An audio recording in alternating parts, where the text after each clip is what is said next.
muito bom dia, que a graça e a paz de Cristo esteja com as nossas vidas, que o Senhor esteja iluminando os nossos corações, as nossas mentes e nos mantendo firme no propósito que Ele designou para as nossas vidas. Como nós tínhamos comentado, nessa semana, o nosso devocional vai ficar um pouco mais voltado a um aprofundamento de alguns princípios de fé. Muito em razão dessa semana nós estarmos comemorando, no dia 31 de outubro, a Reforma Protestante. Nós queremos sempre lembrar que esses princípios de fé, que muito mais do que um movimento religioso, muito mais do que um rompimento, né, a Reforma Protestante ela veio resgatar as verdades do Evangelho deixadas por Jesus Cristo. Nós sempre dizemos, em todos os anos, quando nós falamos disso, seja na internet, seja nas nossas comunidades, no nosso cotidiano, que a igreja não pertence a nenhuma instituição. A igreja, ela não está formada debaixo de nenhuma placa. A igreja é a noiva de Cristo. A igreja pertence ao Senhor Jesus. Então, nessa manhã, nós queremos te convidar a essa reflexão sobre as bases da Reforma Protestante para nos fazer lembrar não de um movimento, mas nos fazer lembrar de fundamentos. E o principal deles é que a igreja pertence ao Senhor Jesus. Toda instituição, toda placa, todo sistema humano que requer para si a autoridade sobre a igreja está em pecado. Está em engano, está te ensinando engano, está te levando ao engano. Porque a igreja pertence a Jesus. Ela não pertence a homens, ela não pertence a sistemas. A igreja foi inaugurada em Jesus e por Jesus. Não fosse o que ele fez por nós, o apóstolo Paulo mesmo disse, nossa fé seria vã. Se Cristo não tivesse morrido e ressuscitado dentre os mortos, nossa fé seria vã. Tudo que o homem coloca como condição de salvação, que não esteja em Jesus, está te ensinando engano.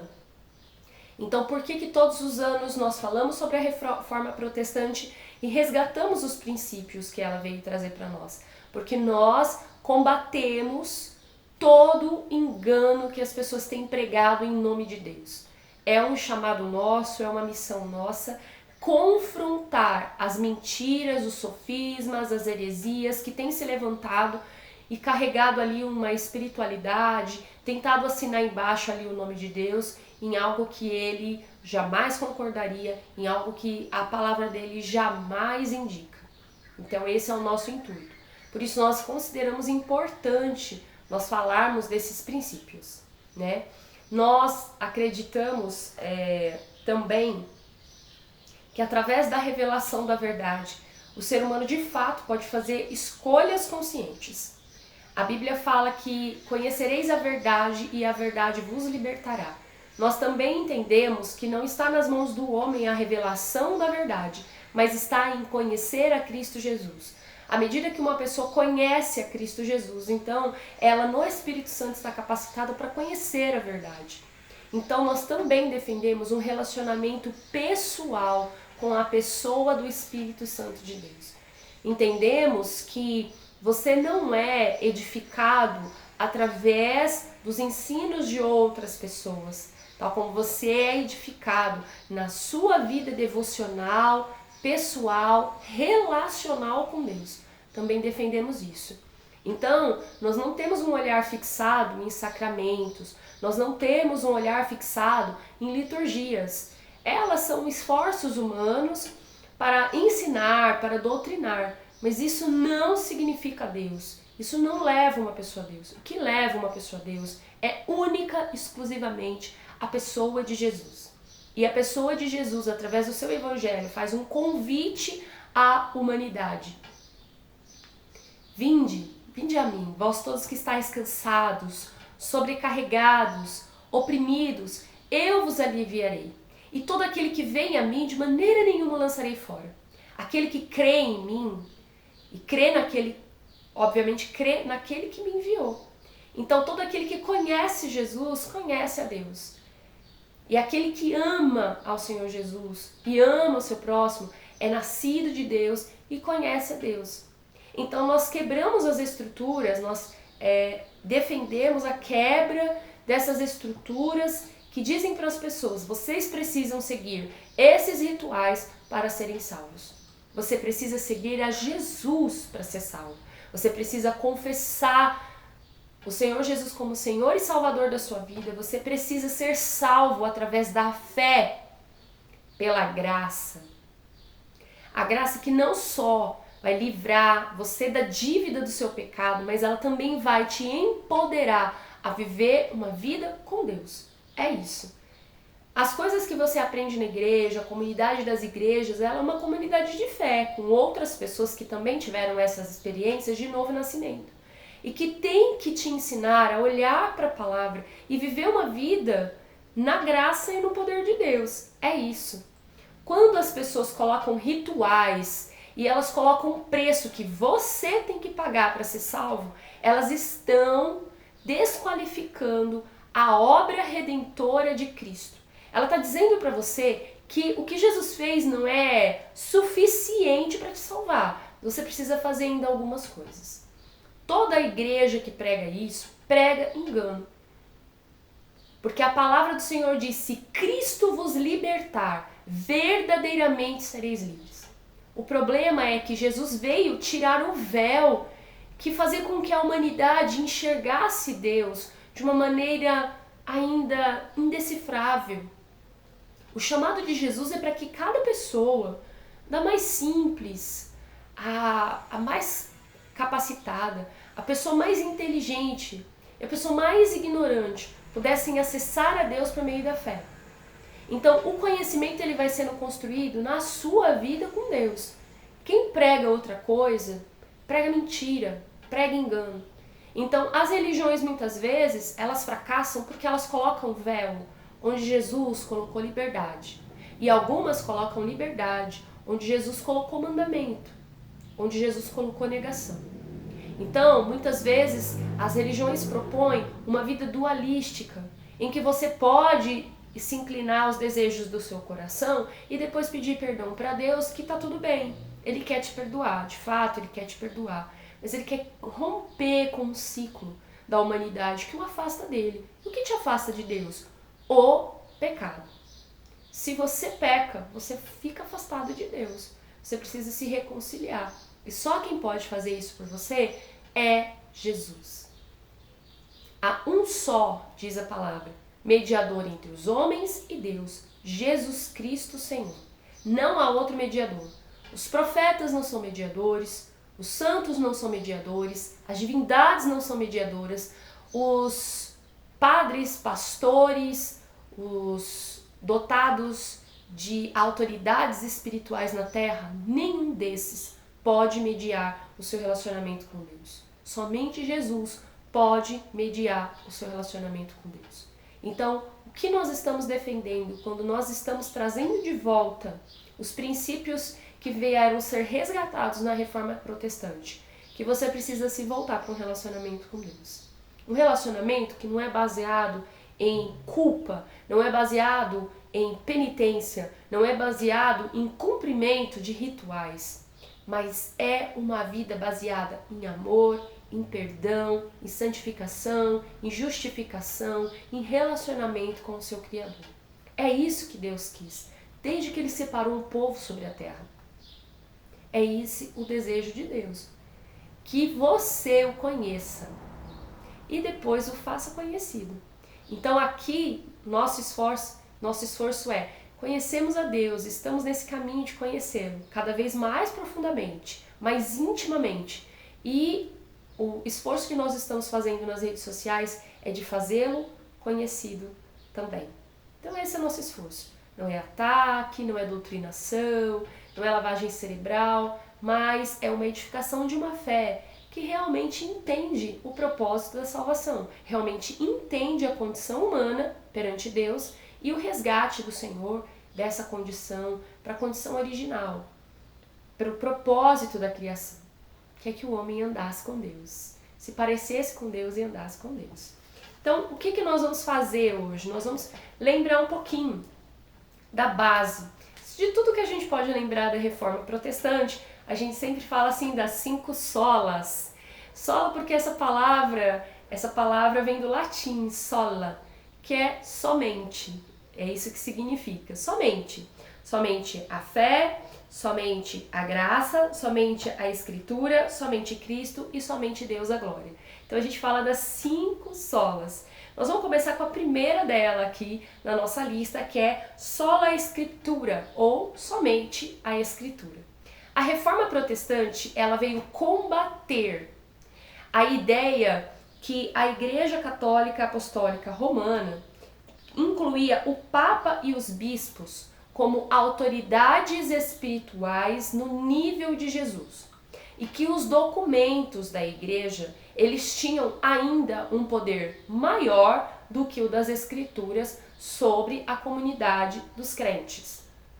Bom, nós temos que entender que a ideia de uma igreja institucionalizada, ela só veio séculos depois em que a igreja já estava estruturada.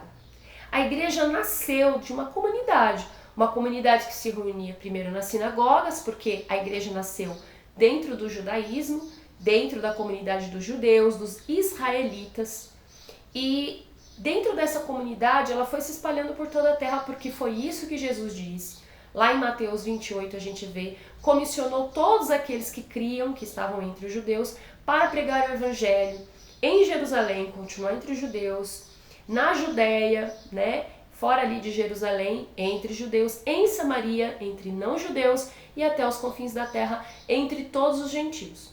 Que ali na região da Samaria haviam descendentes de judeus. Judeus que tinham se misturado com outros povos, eles tinham ali um grau de parentesco. Mas o Senhor queria que isso fosse aos gentios também. Então nós entendemos esse comissionamento, né? Ensinando-os a guardar tudo que vos tenho ordenado. Então há um ensino de Jesus para ser guardado. Então foi isso que Jesus entregou para a igreja. E a igreja viveu durante cerca de 300 anos sob intensa perseguição e não institucionalizada.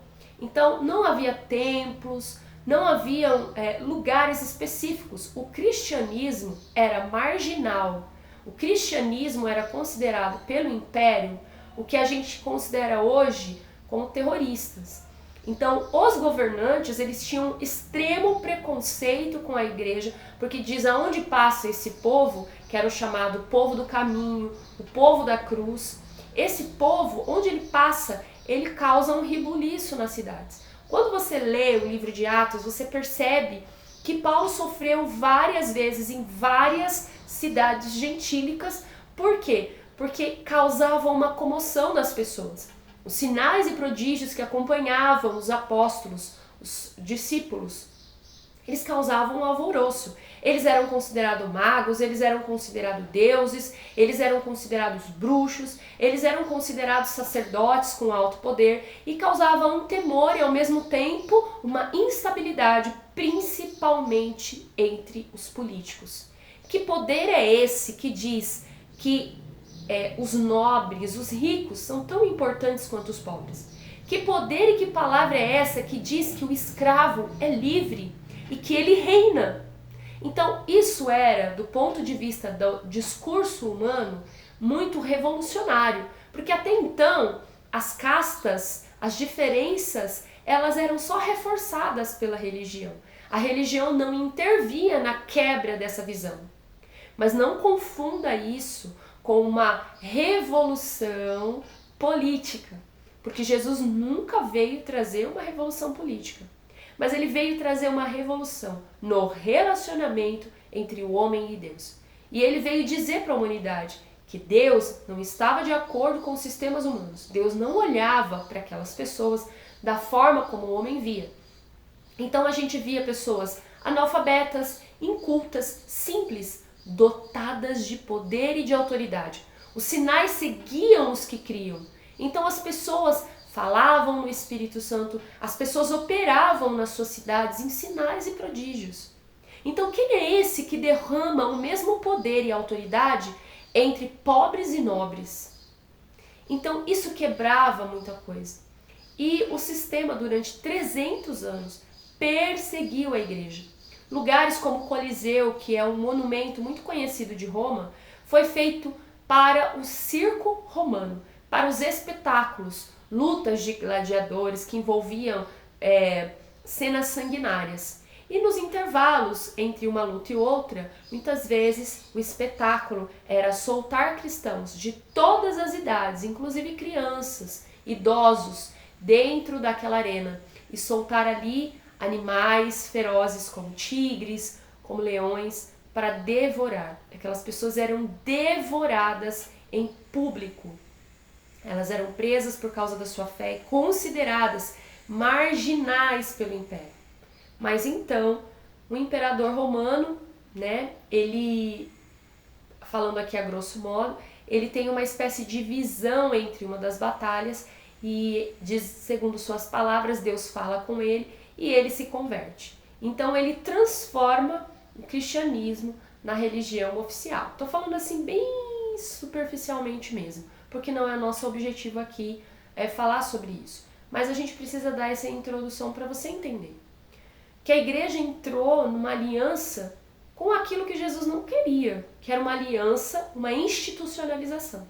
E ali ele criou um clero, ali ele separou a igreja das pessoas. A igreja que nasceu no povo, a igreja que nasceu nas pessoas, a igreja que foi colocada, né? Jesus que disse, o reino de Deus está em vocês, Deus vai habitar em vocês. Volta a religião, volta ao sistema, volta a visão humana dizendo, não, existem pessoas que vão falar com Deus no lugar de vocês, existe uma igreja que vai ser o lugar onde Deus vai falar. Então tudo aquilo que Cristo veio quebrar, veio sido resgatado de volta pelos homens.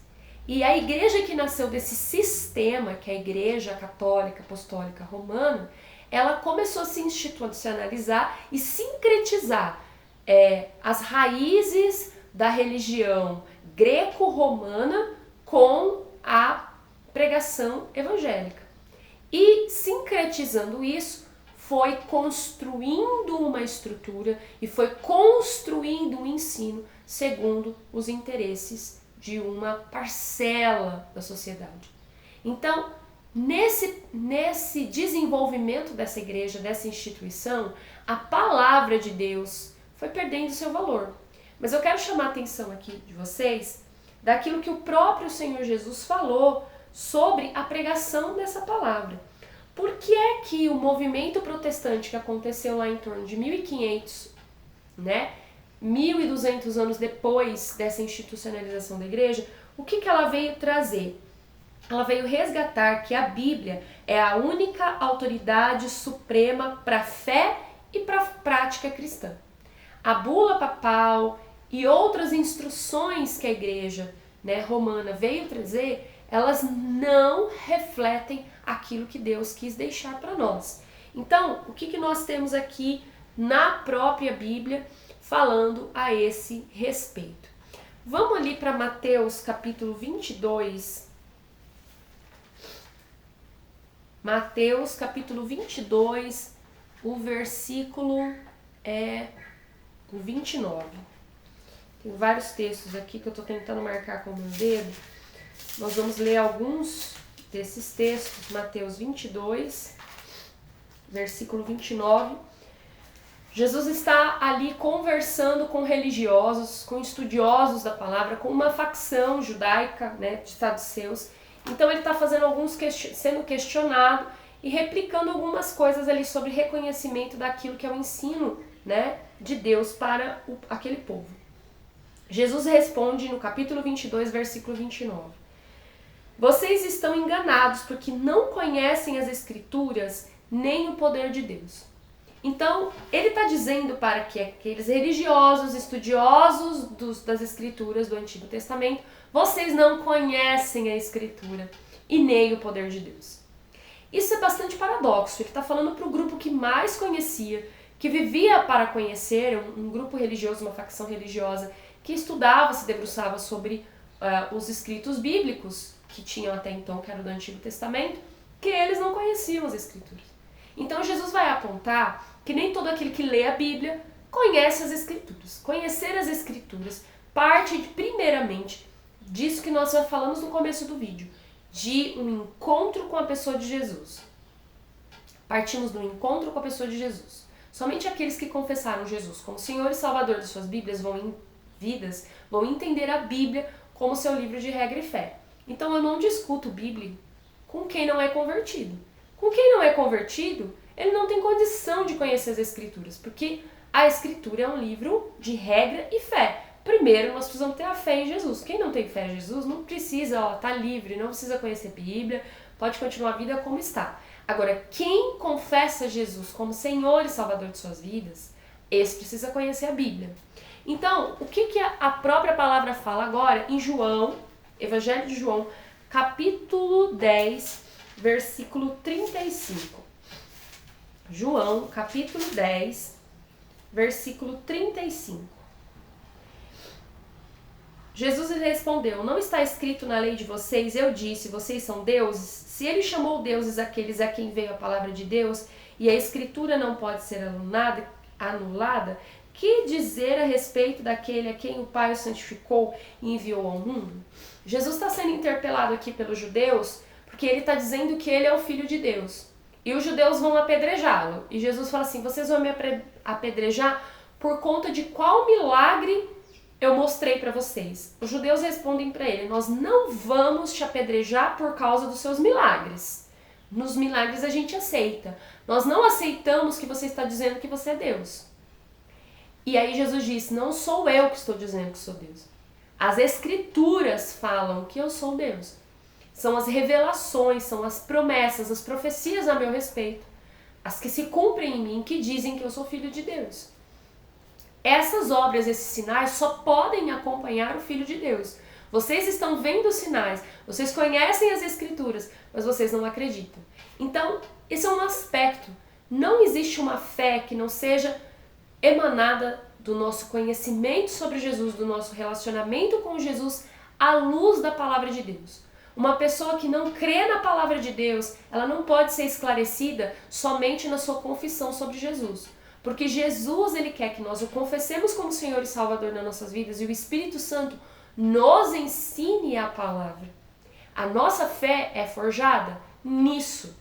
Um outro texto que fala com relação à necessidade, a nossa necessidade de estarmos lendo a palavra de Deus, é uma recomendação que Paulo deixa para Timóteo. Na segunda carta de Timóteo, no capítulo 3, no versículo 14, Paulo está escrevendo, são um dos últimos escritos de Paulo, porque ele já está condenado à morte, ele está dando essas instruções finais a Timóteo.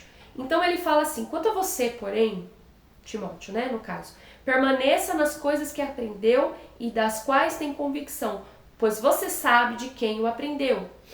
Porque desde criança você conhece as sagradas escrituras que são capazes de torná-lo sábio para a salvação mediante a fé em Cristo Jesus.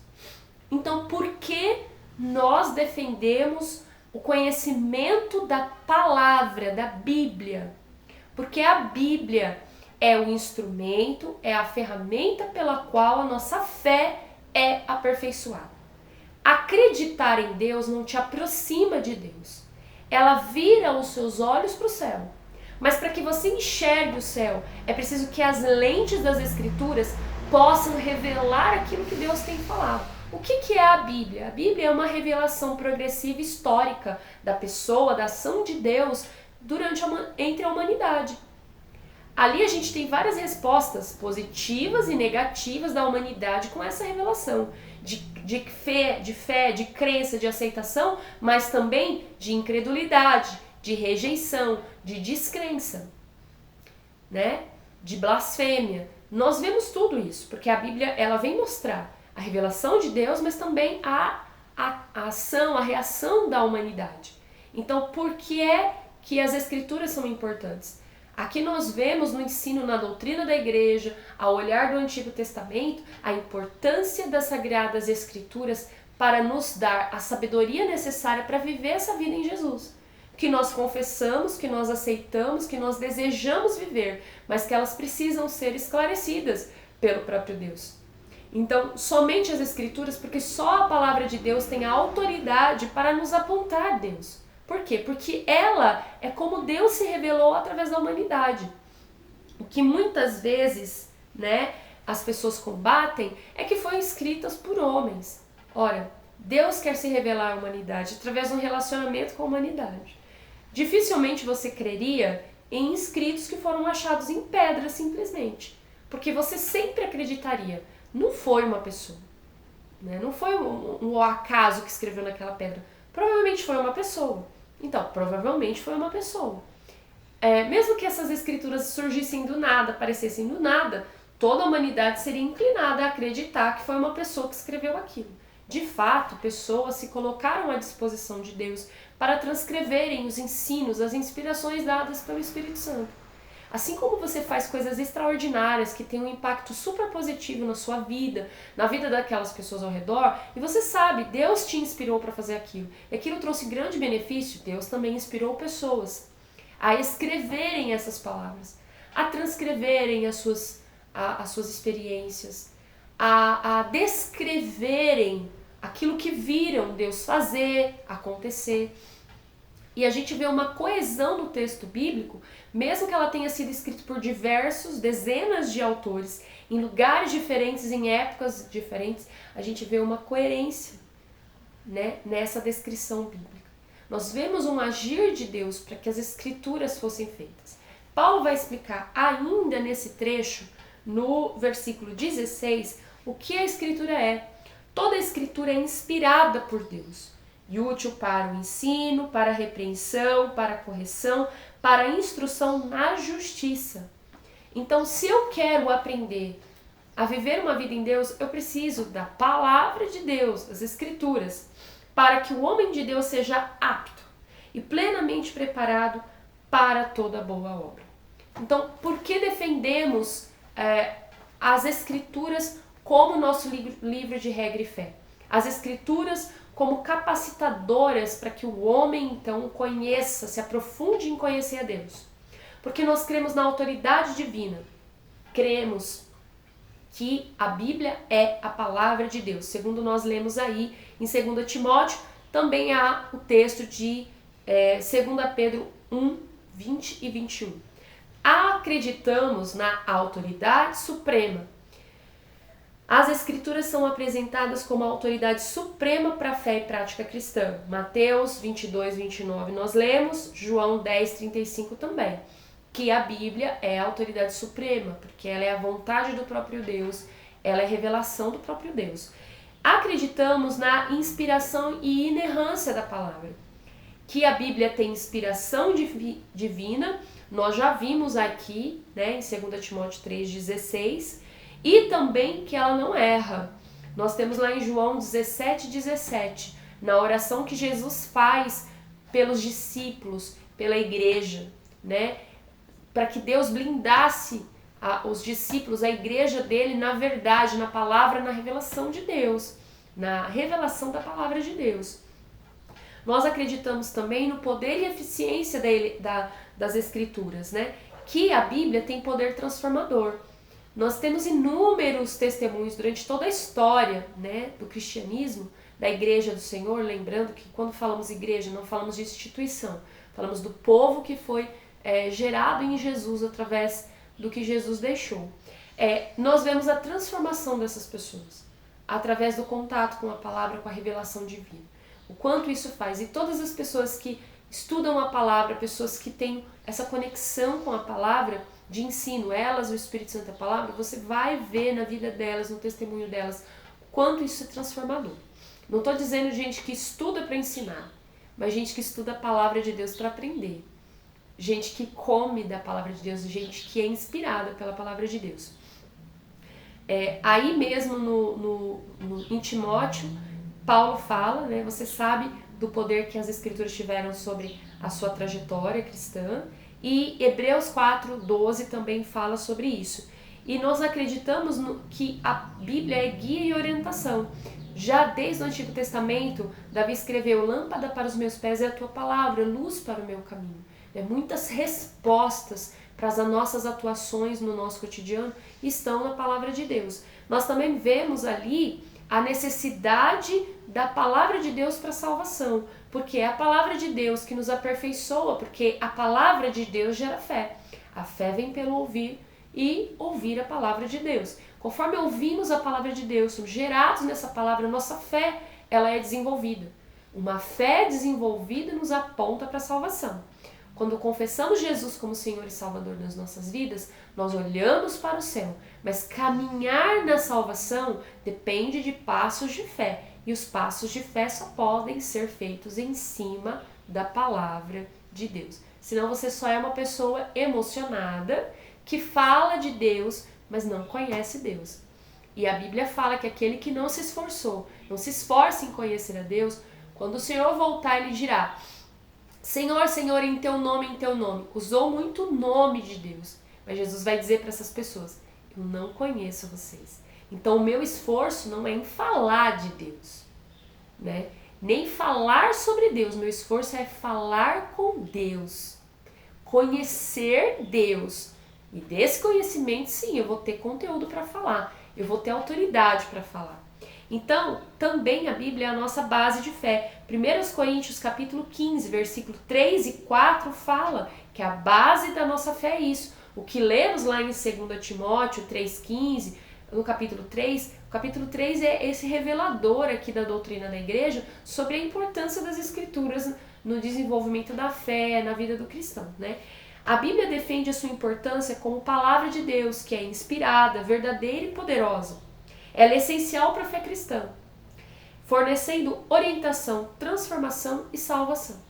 Porque esse é o desenvolvimento da nossa fé. Nossa salvação ela é desenvolvida através da fé. Ela não é só um passo, uma confissão por Jesus, mas é uma vida à luz de Cristo. E para que essa vida seja iluminada como Cristo quer, ser revelado em nós e através de nós, isso só pode ser feito pela palavra de Deus. As palavras dos homens não instruem uma fé verdadeira, mas a palavra de Deus é poderosa para fazê-lo. Que Deus abençoe sua vida, seu coração, e que esse resgate que nós vamos estar fazendo nesses dias possa inspirar você a olhar as coisas numa perspectiva diferente. Nós já estamos no 37º dia do nosso propósito, né? E agora é hora de ser mais profundo.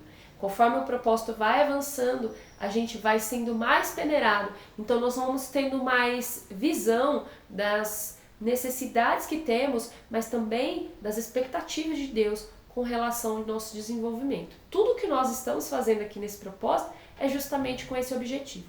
Mas uma fé gerada no equívoco, uma fé gerada no erro vai levar você a lugares errados. Nós queremos que você entenda que a fé precisa ser gerada na verdade. E a única verdade para o cristão é a palavra de Deus. Ela é a verdade para as nossas vidas. Amém?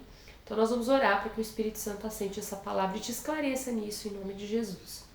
Espírito Santo, nós agradecemos pelo teu poder gerado em nossas vidas e a orientação que o Senhor tem dado aos nossos corações, Pai, para que nós tenhamos mais de Ti e menos de nós. Muitas vezes quebrar com estruturas religiosas, muitas vezes quebrar com os sofismas, com os enganos, que são gerados dentro de comunidades criadas pelo homem, geradas para o homem, visando o homem, edificando o altar para o homem, vem afastar o nosso coração da fé genuína. Mas que a Tua palavra nos esclareça, que a Tua palavra nos ilumine, que a Tua palavra, Senhor, nos ensine, que a Tua palavra também, Senhor, nos edifique e eduque. Ainda, Senhor, que nós precisemos romper com ligações da nossa família, culturas tradicionais, com a sociedade ao nosso redor, que a gente não tenha medo de dizer sim para aquilo que a Tua palavra diz, em detrimento de relacionamentos que são passageiros. Porque o nosso olhar está na eternidade. O nosso olhar está em Cristo. O nosso olhar está no céu. E aquele que está em Cristo vai ser nova criatura, as coisas velhas vão ficar para trás. Tudo vai se fazer novo, inclusive a nossa maneira de pensar. E a Tua palavra diz que ela é a ferramenta para nos fazer olhar para o céu, entender, conhecê-lo. Nos ajuda nisso, esse é o objetivo do nosso coração. É para isso que nós vivemos, para Te conhecer e Te fazer conhecido. Nos ajuda nessa trajetória. Ajuda a mim e essa pessoa, que o coração dela não fique ferido, mas que entenda, o Senhor está chamando aqueles que creem para viver a verdade. E a verdade é a palavra do Senhor. E é ela que liberta, é ela que quebra cativeiros, é ela que preenche o nosso coração, é ela que edifica a nossa fé, é ela que nos dá autoridade, é ela que nos transforma, não nos torna meros repetidores. E o Senhor Jesus nos dizia, não façam as mesmas orações, não fiquem repetindo orações, não fiquem fazendo ritos constantes como os pagãos, tentando chegar aos céus, mas aproxime-se de Deus e Ele se aproximará de vocês. Vós, pecadores, levantai mãos santas. O Senhor está nos chamando para sermos santificados. E essa palavra nos santifica, nos ajusta, nos ensina para andarmos com Deus. E nós queremos pedir, Jesus, escreve essas palavras nas tábuas do nosso coração, assim como está escrito desde a lei mosaica, que os teus mandamentos estejam pregados em nós, nos edificando, nos orientando, nos instruindo em toda a verdade. Nós oramos agradecidos por isso, pedindo, clamando, faça isso verdade nas nossas vidas, em nome de Jesus, Senhor. Amém e amém. Que Deus te abençoe. Se Ele nos permitir, nós vamos estar aqui amanhã falando mais uma sola, mais uma base da nossa fé. Deus te abençoe e até lá.